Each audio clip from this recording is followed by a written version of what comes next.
Forget the image of a world in ruins and darkness. What your eyes are about to see is the definitive reconstruction of an era that reached the pinnacle of its glory before facing the unknown. The year is 1347.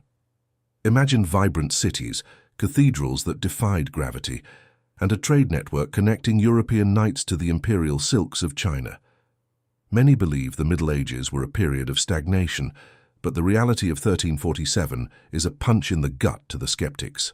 Through artificial intelligence, we will strip away the myths of cinema to reveal a civilization operating on a monumental scale, where luxury and engineering walked hand in hand with unwavering faith.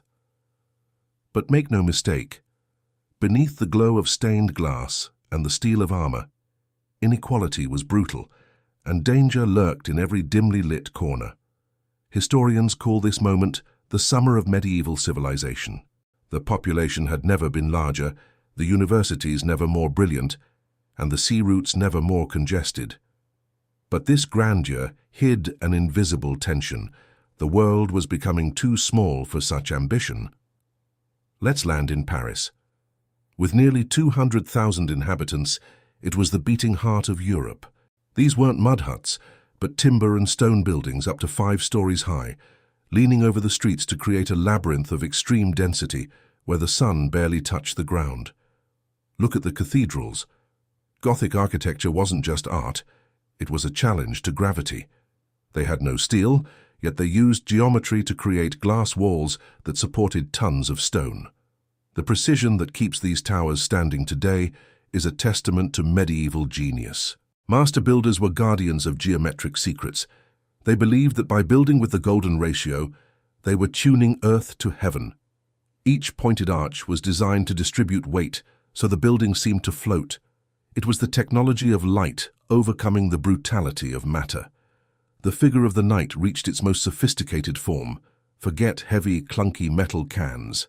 The warrior wore the brigandine, a transitional breastplate made of internal steel plates, combining the flexibility of mail with the strength of solid metal.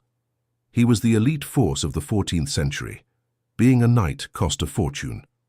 A full kit, including horses trained for the charge, was equivalent to the price of a private jet today. The knight wasn't just a soldier.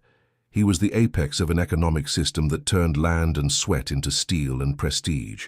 Contrary to popular belief, man was not isolated. If you were in London, you could drink wine from France, wear silk from the Middle East, and read manuscripts translated from Arabic. The world was a pulsing network of exchange, and 1347 was the year this network reached its maximum tension. At noble tables, food was a spectacle of power. Spices like pepper and cloves were worth their weight in gold. Banquets weren't just meals, they were geopolitical demonstrations. Eating a dish seasoned with cinnamon meant you had access to trade routes connecting distant continents. But what about the common citizen? The peasant diet was based on rye bread and pottage, a nutritious stew of vegetables and grains. They weren't malnourished.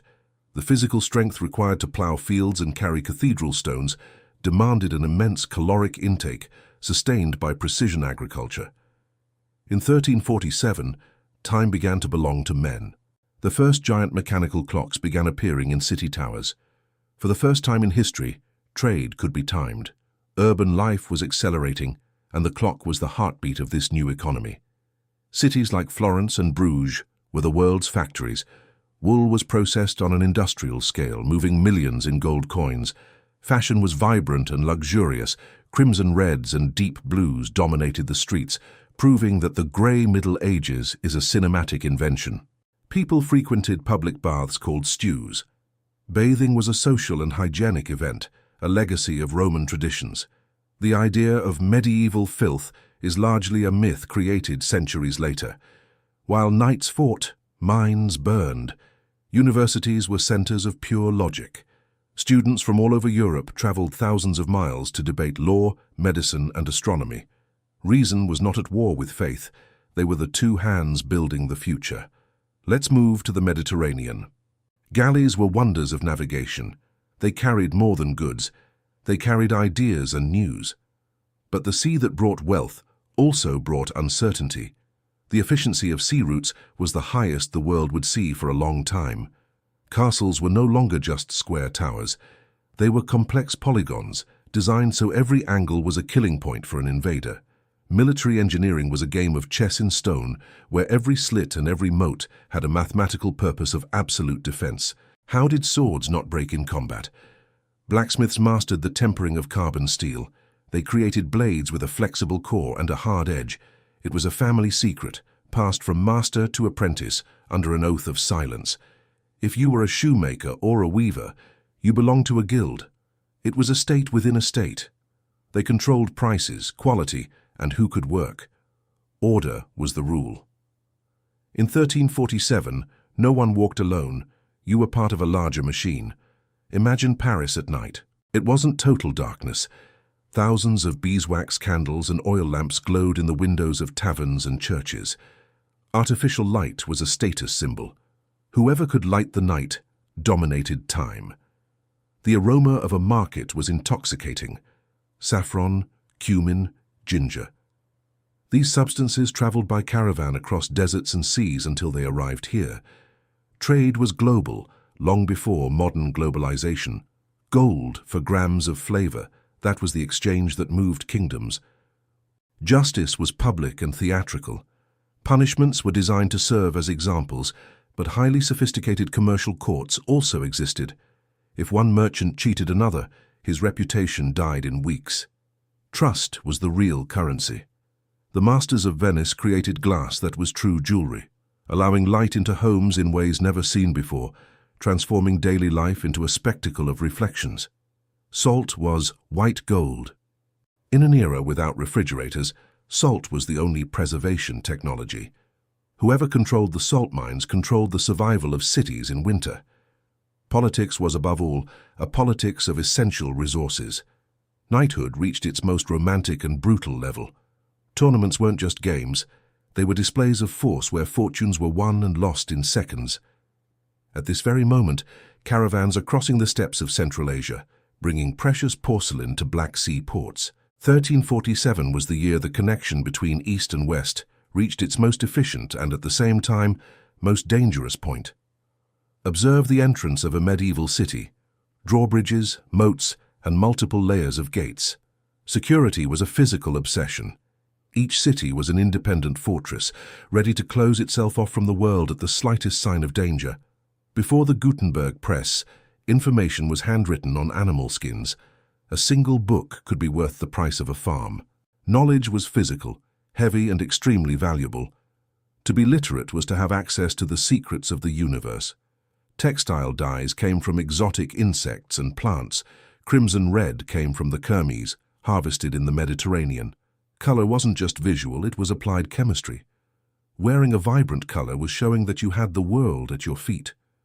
Italian banks like the Bardi and Peruzzi dominated finance, but faced severe crises due to royal defaults. Still, the credit system allowed a merchant to buy wool in England, using only a signed piece of paper.